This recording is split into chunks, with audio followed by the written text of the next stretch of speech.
প্রভু না ডাকলে শত চেষ্টার পরও যেমন তার দর্শন পাওয়া যায় না, ঠিক তেমনই প্রভু যদি একবার ডাকে শত প্রতিকূলতা পেরিয়ে তোমাকে ঠিক নিয়ে আসবে তার চরণে। শ্রীকৃষ্ণের শেষ লীলা এই জগন্নাথ ধাম। আজকে আমরা এসেছি জগন্নাথ দেবের দর্শনে। প্রায় অনেক অপেক্ষার পর আজকে জগন্নাথ দেবকে দর্শন করতে পারলাম। তো hello guys, welcome back to my channel. কেমন আছো সকলে? আশা করি ভালোই আছো। আজকে আমাদের পুরীতে সেকেন্ড দিন, তাই আমরা সকলেই ঠিক করেছিলাম কালকে রাত্রিরে যে আজকে আমরা ভোর ভোর বেরিয়ে পড়বো, কিন্তু সকলে মিলে রেডি হতে হতে প্রায় 6টা তো বেজেই গেল। আর দেখতেই পাচ্ছ আমরা সকলে মিলে রেডি হয়ে গেছি। এবার রুমটা লক করেই আমরা বেরিয়ে পড়বো জগন্নাথ দেবের উদ্দেশ্যে। আমাদের গাড়িও এসে গেছে, আমরা যাব টোটো করে, টোটো বা অটো এমনই কিছু একটা। তো এই যে বেরিয়ে পড়ছি, আর সবাই ঠিক করলো তার আগে একটুখানি চা খেয়ে নেওয়া যাক, কারণ এত এখানকার ঠান্ডা গরম আপ ডাউন করছে, সবারই প্রায় গলা বসে গেছে। এখানে আমরা একটু চা খেয়ে তারপর বেরোবো। আর এখানে দেখতেই পাচ্ছ অনেও কিন্তু উঠে পড়েছে, অনেকেও খাইয়ে দাইয়ে নিয়েছি, কারণ যেতে অনেকটাই টাইম লাগবে। সেইখানে তো প্রচুর লাইনও পড়ে, তাই অনেকটা টাইমের ব্যাপার সেইখানে। আর ওই জন্যই আর কি আমরাও একটু চা খেয়ে নিচ্ছি, কারণ কখন এসে খাওয়া দাওয়া হবে কি হবে না, আজকে সারা দিনটাই মোটামুটি ওইখানেই কেটে যাবে। আর হ্যাঁ, তোমাদেরকে একটা কথা বলি যে অনেক অপেক্ষার পর কেন বললাম, কারণ আমি বিয়ের আগে মোটামুটি 4-5 বার পুরী এসেছি, কিন্তু কখনোই আমার সৌভাগ্য হয়নি জগন্নাথ দেবকে দর্শন করার। কিন্তু এইবারে আমি জগন্নাথ দেবকে দর্শন করেছি প্রায় অনেক চেষ্টার পরে। ভেবে তো ছিলাম যে এবারেও হয়তো হবে না, কারণ এতটাই মারাত্মক পরিমাণে ভিড় হয়েছিল যে তোমরা ভাবতেও পারবে না। আর প্রত্যেকবারই যখনই আসি না কেন তখন কিন্তু মারাত্মক ভিড়ই থাকে।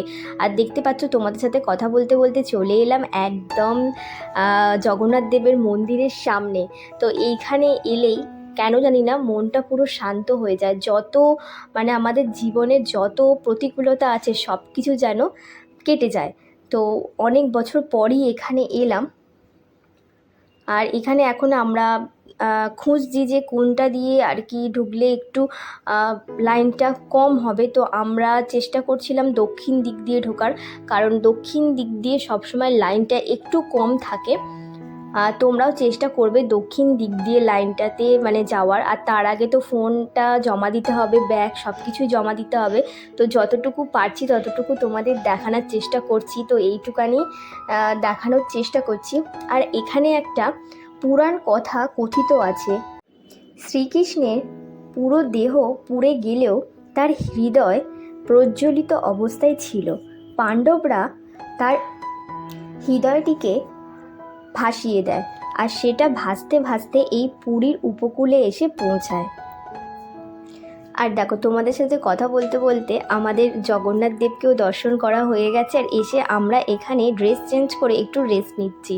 তো অনেক অপেক্ষার পর সত্যি আমি জগন্নাথ দেবের লাস্ট অবধি দর্শন পেয়েছি। কথাটা সত্যি যে যদি জগন্নাথ দেব নাই আমাকে ডাকে তাহলে কোনোদিনই তার দর্শন পাওয়াটা কিন্তু একদমই সম্ভব নয়। তো আজকে আমি পেয়ে তো মনটা খুবই খুশি। আর এই যে দেখতে পাচ্ছ অর্নি আর ঈশান এখানে খেলছে, ওদেরকে এসে খাওয়া দাওয়া হয়ে গেছে, আমাদেরও খাওয়া দাওয়া কমপ্লিট হয়ে গেছে। এখানে বসে আমরা একটু গল্প করছি, তারপর একটুখানি রেস্ট নেবো, একটুখানি ঘুমাবো।